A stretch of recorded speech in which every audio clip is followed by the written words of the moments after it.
This is a video that's going to help you learn how to post to Seesaw, as well as learn about the different types of posts you can create within Seesaw.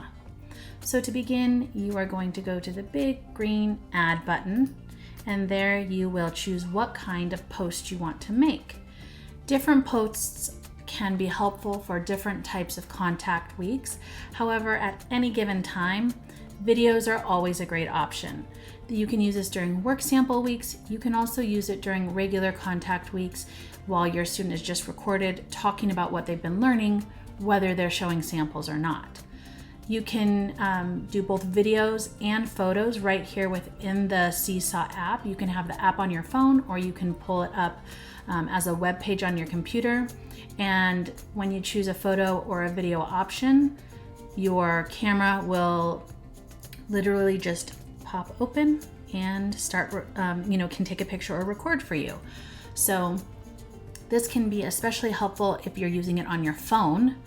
And on an iPhone, you can actually pause your video and move to, maybe you want to be sitting at a table showing different samples, and then you want to be able to move over to the piano and video your 30 seconds of your student playing on the piano. You can pause and make that transition. Videos are a 5-minute limit, so just make sure that you have everything nearby. But that pause feature for an iPhone will help you with that. So you also have something called a note drawing. You can do that for fun as well. You can provide links to things like maybe a book creator book or something else you'd like that you'd like to show your teacher. You can also use the note feature, which is particularly helpful on a regular Seesaw week when your students don't need to show their learning, but they still need to share their learning in their own words. This week in social studies, I learned about the first civilization in Mesopotamia. They would go on and they would make sure to include what they're learning in each of their Pearl subjects. Simple as that. And it would post and be waiting for teacher approval. When your teacher approves it, you'll find and comments on it, you'll find a little comment down here below, and then your student can comment back as well. If you needed to edit this, you could go to the 3 dots here. You can edit the post and add or take away from your initial note there. Another option is to add a file. And here it's going to tell you that you can add up to 10 images or 1 PDF, 1 video, or 1 audio clip. However, once we are actually inside the post, you are going to be able to add as many pages, well, many pages if you really wanted to, but you'll be able to add more than this number of pages or videos. So let's just add 1 to get started.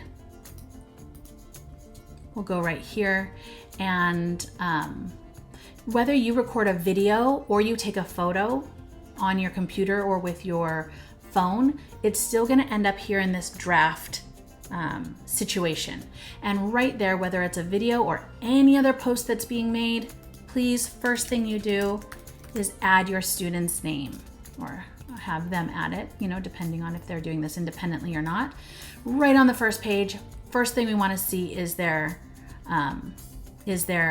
name, which is because we are getting to know new students. Also, when a sub takes over for any given amount of time, it's really hard for them to navigate which student's work they're looking at unless there is a name. So please make sure the student's name is there. After you've got your name on there, you've uploaded your initial pictures and or video, you can continue to add pages here. Where a lot of people do is they might put 1 video, like of piano playing or at a soccer game, something like that, and then they would continue to add pages with pictures showing other subject areas. Here you can add an audio recording over the top of your picture. And this is nice because I could say here for social studies and art, I did a felting project where I created the globe, and then I used these little people to show the population of the different continents. This is a really fun way to explore the theme of population, okay? when it posts, the teacher will see that they've got something to listen to. So that's a wonderful way to let the student talk about their learning, because we always need their words about their learning. Additionally, you can also add a caption, and this will be a voice recording that can live down under the picture and the teacher can play it from there. Great for young learners, as is the microphone. But here you can add the caption instead of the audio recording. You could put, "This was a really cool felting project I completed for art and social studies," and then continue on. And the student can actually add that caption separately for each page that they include. So the caption will show up and be related to exactly the post they're talking about at that time. So that's what's nice and ideal about that. Okay, so after you have gotten through that, you'll post it. Again, it's waiting for teacher approval, but I just wanted to mention, see how you can see how the caption shows up. You can also post the picture or video and then make a comment underneath. What is less helpful about this is that there is not the ability to edit it. Once you're done, if there's any mistake made or you hit enter too early, something like that, you can't go in, you just have to keep adding comments. Whereas with your caption here, you can actually go to these 3 small dots. You can edit your post, and right here you could go and deal with your caption again. It'll pull it up and you can edit it.